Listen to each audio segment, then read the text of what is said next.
Ok. Monsieur, bonjour. Bonjour. Nous avons d'abord commencé par vous présenter à nos téléspectateurs. Je suis Moumouni Pograwa. Je suis le président du N23, le N23 qui est un mouvement de la société civile de la diaspora burkinabé. D'ailleurs, le plus grand mouvement de la société civile de la diaspora. Et je suis en Côte d'Ivoire. Voilà comment je peux me présenter. Je suis un leader, en tout cas, de la jeunesse, de la diaspora. Aussi un leader d'opinion. Et voilà. Ok, aujourd'hui, quel commentaire vous faites de la situation sociopolitique au Burkina Faso?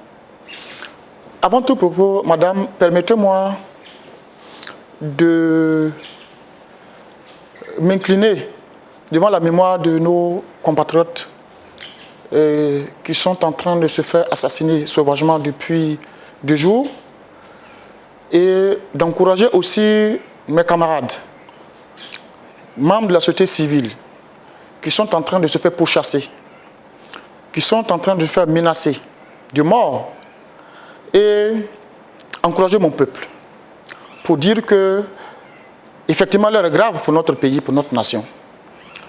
Mais nous allons résister. Nous avons tous suivi la prise en otage de notre peuple.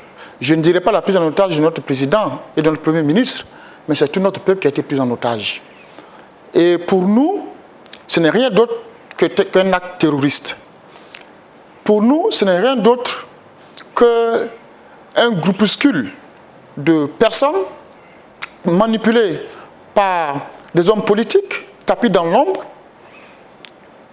qui pensent que le peuple du Burkina Faso ne vit que pour eux. Mais nous allons résister. Je suis meurtri et affligé devant cette situation. Notre pays était en train de sortir de plusieurs années de dictature. Notre pays était sur le chemin de la démocratie. Nous étions à quelques semaines de la fin de la transition. Nous étions à quelques jours de l'ouverture de la campagne électorale qui allait doter notre pays d'un gouvernement, d'un président légitime, démocratique, qui a un programme de société pour enfin permettre à notre peuple de vivre mieux. Voilà que des terroristes prennent en otage la transition. Voilà que des terroristes prennent en otage notre peuple. Nous sommes meurtris, nous qui sommes à l'extérieur. Mais nous allons résister. Le mot d'ordre est clair, c'est la résistance. Donc, que ce soit à l'intérieur au Burkina Faso, que ce soit à l'extérieur du Burkina Faso, nous allons résister par tous les moyens pour que dans les 48 heures qui suivent, ces terroristes libèrent notre peuple. Est-ce que vous, ici en Côte d'Ivoire, vous avez été surpris de ces activités? Est-ce que vous avez imaginé à ce instant qu'un coup d'État pouvait survenir? C'est vrai que nous avons toujours soupçonné les anciens membres du gouvernement Blaise Compaoré. Nous avons toujours soupçonné des réseaux, n'est-ce pas, de l'ancien régime qui, à plusieurs reprises, ont posé des actes qui nous ont toujours mis la puce à l'oreille qu'à un moment donné, ils allaient réagir de cette façon. Mais on n'a jamais imaginé qu'ils allaient être, ou qu'ils allaient aller jusqu'au bout et jusqu'à ce point. Sinon, nous sommes sûrs et certains que le régime Blaise Compaoré, l'ancien régime, j'allais dire Blaise Compaoré, est à l'origine de ce qui se passe au Burkina. Remarquez-vous, madame, que le président du CDP, M. Dicombe Yogo, avait prédit ce qui arrive à notre pays. Il avait dit que sans eux, il n'y aurait pas d'élection au Burkina Faso. Il savait de quoi il parlait. Voilà que, en connivence avec le RSP, en tandem avec le RSP, ils sont passés à l'acte. Ce n'est rien d'autre qu'une conjonction entre le RSP et le CDP. et ses alliés. Mais nous allons résister. Aucun parti politique ne peut prendre en otage tout un peuple. Aucun corps d'élite ne peut prendre en otage tout un peuple. Le RSP, ils ne sont que 1300 éléments. Le peuple, nous sommes au moins 16 millions d'habitants. Nous pensons que nous allons y arriver. D'accord. Le général Tindéré, après le coup d'État, a expliqué, a justifié que c'était pour organiser des élections inclusives. Est-ce que vous pensez qu'il est sincère ou c'est juste pour justifier l'acte? Madame, peu importe les raisons avancées par le général Tindéré, qui est à la tête de ce mouvement terroriste, je dirais que ces arguments ne tiennent pas debout.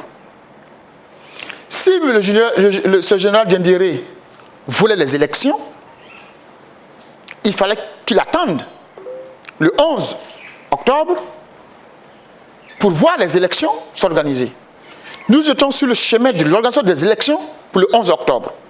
Donc, dire qu'ils ont opéré ce coup d'État pour organiser des élections, et je ne sais pas de quelle élection parle-t-il, puisque les élections étaient en cours d'être organisées.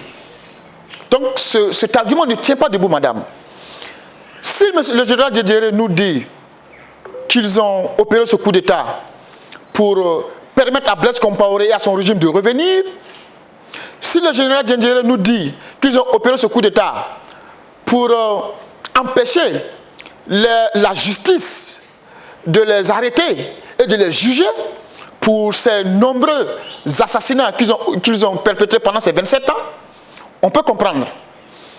Vous savez, madame, le général Tindéré et le RSP ont toujours été à la base de tous ces crimes de sang que nous avons connus au Burkina Faso.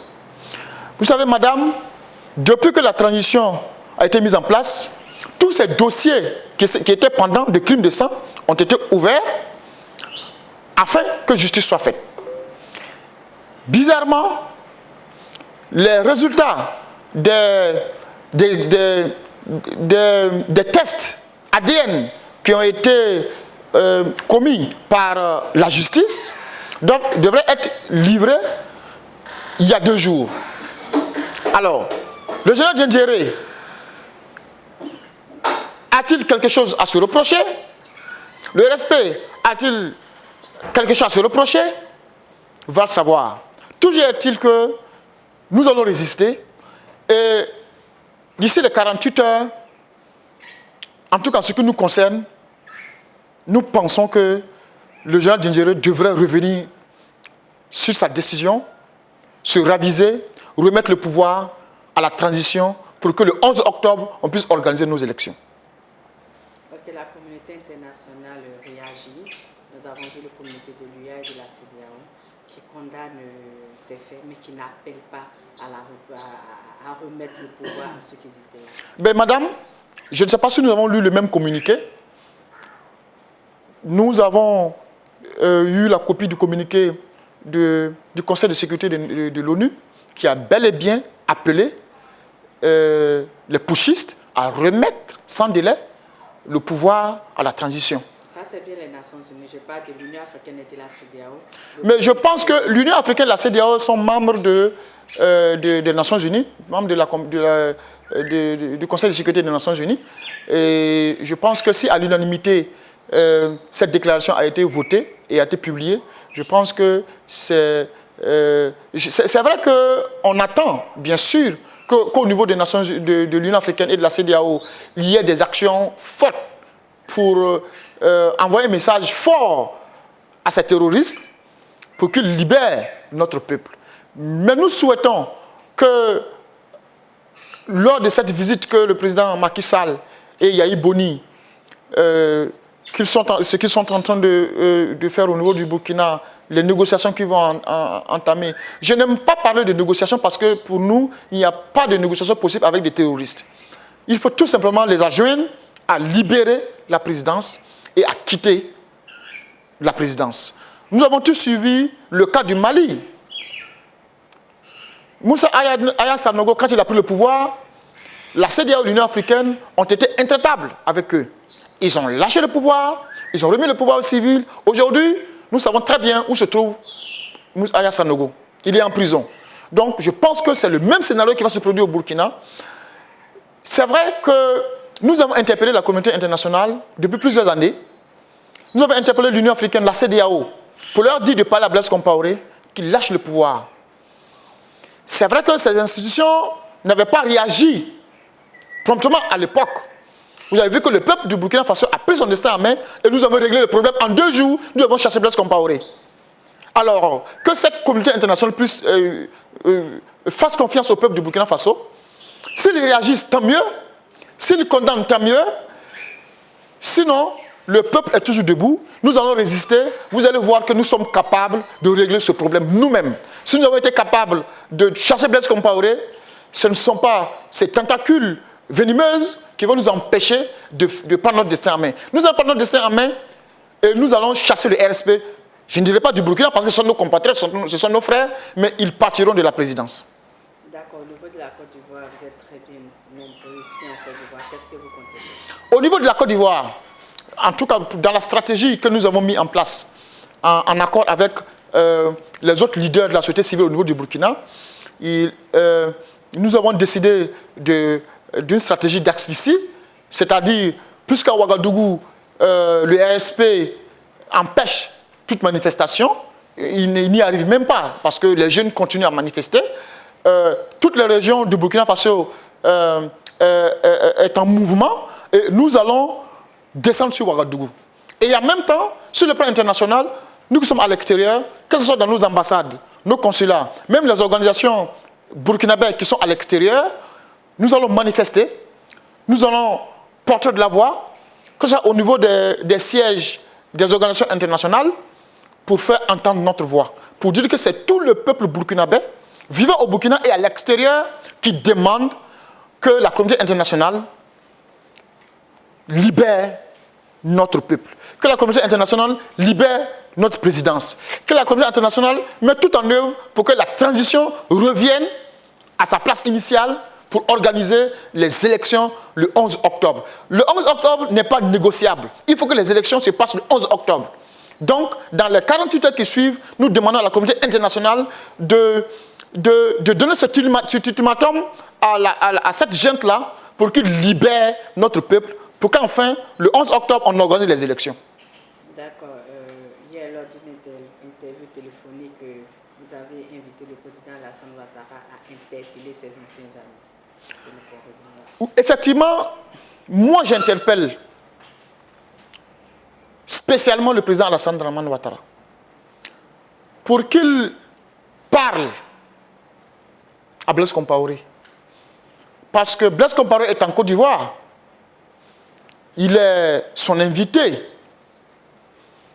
Blaise Compaoré, nul doute, a encore une influence importante sur le RSP. Ça, c'est indiscutable.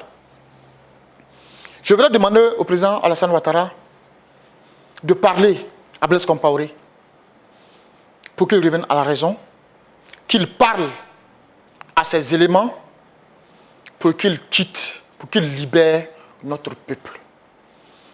Je parle avec tout mon cœur parce que c'est tout un peuple qui est pris en otage. On ne peut pas aimer une personne plus que tout un peuple. On ne peut pas être ami avec une personne plus que tout un peuple. Je pense que le président Ouattara est un sage, respecté en Afrique, quelqu'un que je respecte personnellement. Je sais qu'il est capable. Nous avons vu comment il a mené de main de maître le règlement de la crise au Mali. Nous pensons qu'il est capable d'apporter son soutien au peuple du Burkina Faso en parlant à Blaise Compaoré. Et c'est mon souhait, et je suis sûr que la solution peut venir de la Côte d'Ivoire.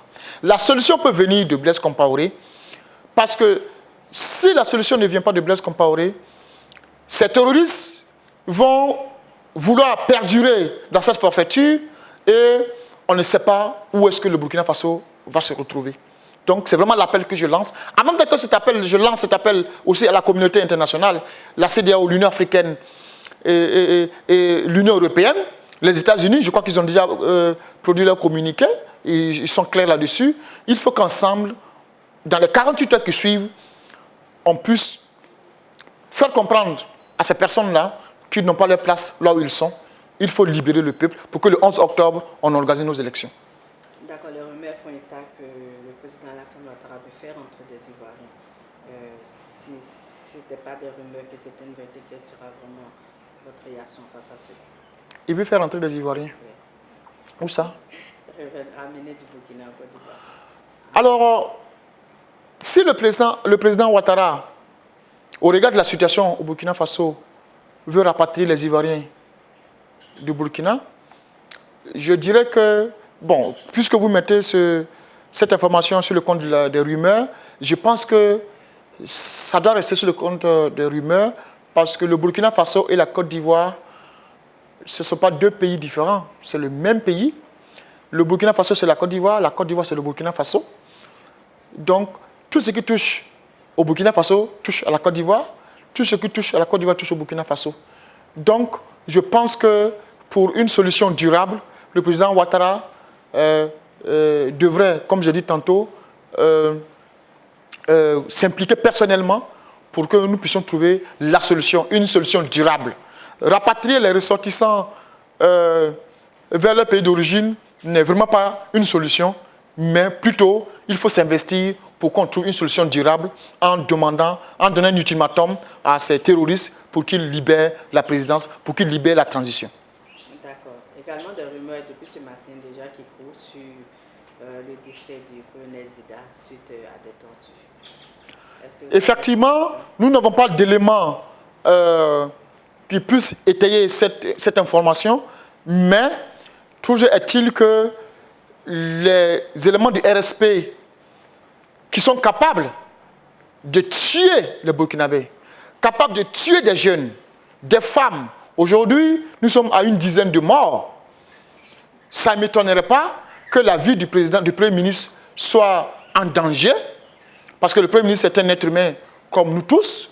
Si le RSP est capable de tuer des gens dans la rue, ils sont capables de tuer le Premier ministre Zida. Je n'ai pas l'information aujourd'hui, en tout cas, que le Premier ministre Zida aurait perdu la vie, mais je souhaite que ce soit vraiment des rumeurs.